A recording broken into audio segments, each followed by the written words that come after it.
Hello, I'm Rebecca, and I'm going to be giving Mr. Jonathan Ariano an interview on his entrepreneurial experience.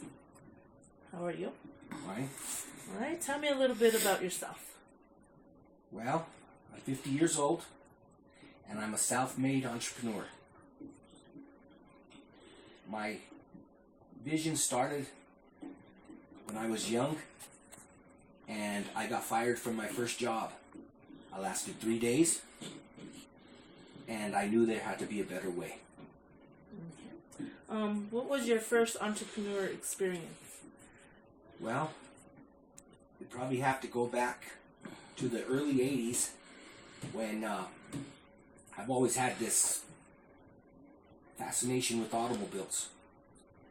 And I bought a Honda Civic that was wrecked. And I bought a parts car, and I combined the two together to make one car. And then I had all this. I had worked in a junkyard before that, and I knew that auto parts sold.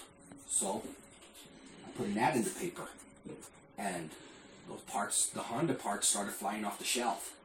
So I knew there was something there.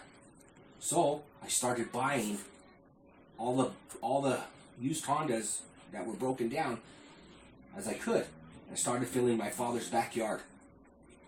But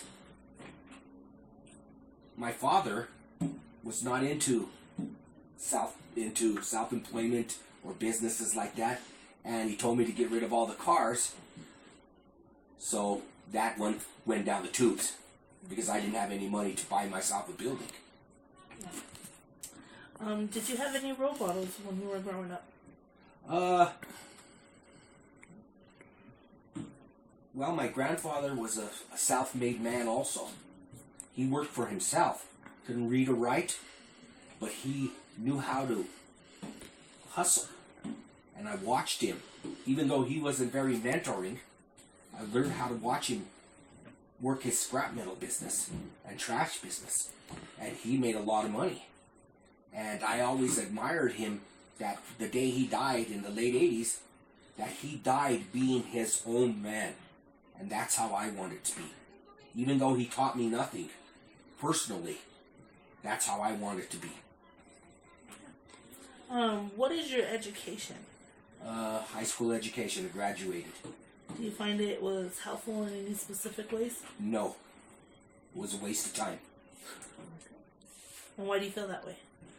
Because I feel that if you're an entrepreneur and you're in business and you're going to make a living at it, that you cannot learn any of what I've learned in the classroom. It all comes from visual, on-site, being around it, sort of thing. How did you start your venture right now? My latest adventure was started when my daughter was pregnant.